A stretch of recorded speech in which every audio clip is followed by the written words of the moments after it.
How about the composer? You know, can you tell us something about the genesis of the role? What is a genesis? I don't understand that word. The creation of the role. How did it come about? Let me put it that way. The genesis is the beginning of the word, I think. I think he had written the part of the composer for a very excellent singer in the Vienna Opera.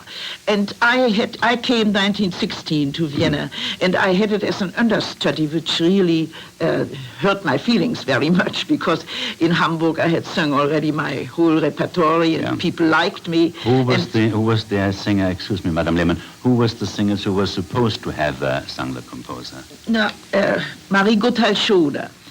And she cancelled a rehearsal shortly before the premiere. How did you get her to do that? Oh, no. I have never been bad in my life. Not in this way, not in this way. Well, I'm glad to hear that.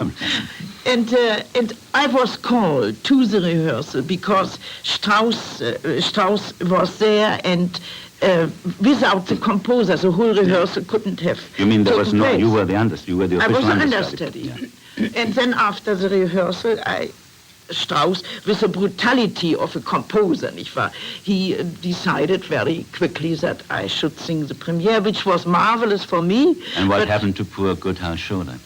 Yeah, now I hated very much to do that to her, because I admired her very much.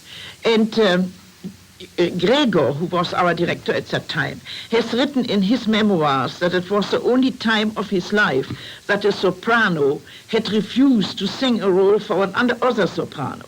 Right in the first ring, with the most beautiful voice. Why don't you take care? Well, you see what you missed. And you started right away there, and then in the rehearsal, to take Gotthard-Schoder's place, which she was ill. She had a laryngitis. I know. And she couldn't attend. Without any warning, she stayed home.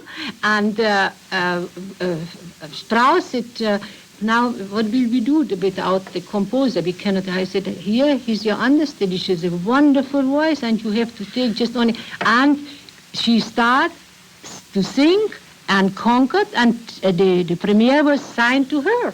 Wonderful, Mitzi, thank you after all these years for your help.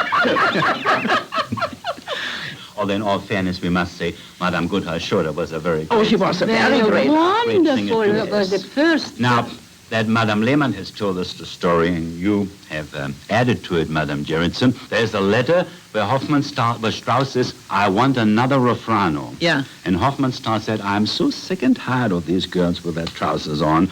And then Strauss explained it to him, and we all agree that Strauss was completely right and Hofmannsthal was wrong. Can you imagine the composer sung by a tenor? That would be horrible. No, and you know, Strauss said, I asked him once, why have you written these two roles for women? And he said, can you bring a tenor who is very young, is an excellent actor, and has a wonderful voice? If you can do that, then a man could sing it. Yes. But that doesn't exist. Now, the story about this, let's talk about this for a moment, because I know everybody's interested in that. The question of a boy being sung by a girl, which is, of course, much more prominently exemplified in Rosenkavalier than it is. And you all know, I have never seen it, and I'm grateful that I haven't. Sometimes it has been tried. Rosenkavalier has been sung with a tenor. And anybody who has ever heard it has told me it is horrible beyond belief. It is rather strange, a young tenor being young and handsome enough to sing a boy, allegedly 17 years old. That just doesn't exist. It doesn't exist, that's it. Yeah. I think Östbich could have done it, but there was only one person like in one opera house, Madame. Yeah, that's it.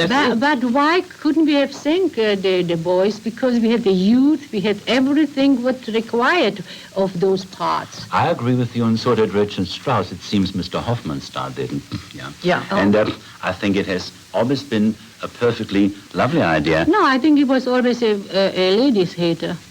He hated Hofmannsthal? Well, that's a new one. Of course, no, the problem is much older. Why don't you wrote a part like that, which required a woman? I think, Madame Jeritza and Madame Lehmann, if you permit me to say so, I think it was the other way around.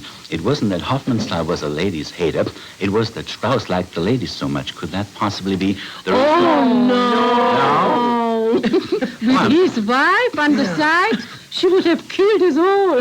No, I've never yet known that a husband is prevented by a wife from being a ladies' lover. That's no, but one I he know. adored his Oh, wife. that really. was a wonderful Oh, marriage. yes. Oh, no. No, but I didn't. Ladies, you really, I mean, you surprised me. You put words into my mouth. I said nothing of the kind. I was talking strictly in artistic terms. I was talking in terms of Richard Strauss as a composer. But it required our answer You that name, way. Madame Lehmann, Madame Jeritza, will you name one really great tenor part in all of Strauss's work? Tell me one. No, the Kaiser in Frau ohne Schatten. Relatively speaking, yes. Yeah, But again, it's a very important. again, not a typical, not the way you think of a Caruso part. No. Or even a German No, Caruso. never, You never. see, there's Bacchus in our Ariadne. Yeah. There's the Kaiser, the Emperor. Yeah. In this, as a whole, the tenors are buffos or character parts, like, say, Herod in Salome. Yes. There is no, in terms of Wagner or Verdi or Puccini, the tenor as a lover, as a young, radiant lover, does not exist. But he knew that he can depend on us. We were really good. Now you're confirming. We never caused him any trouble.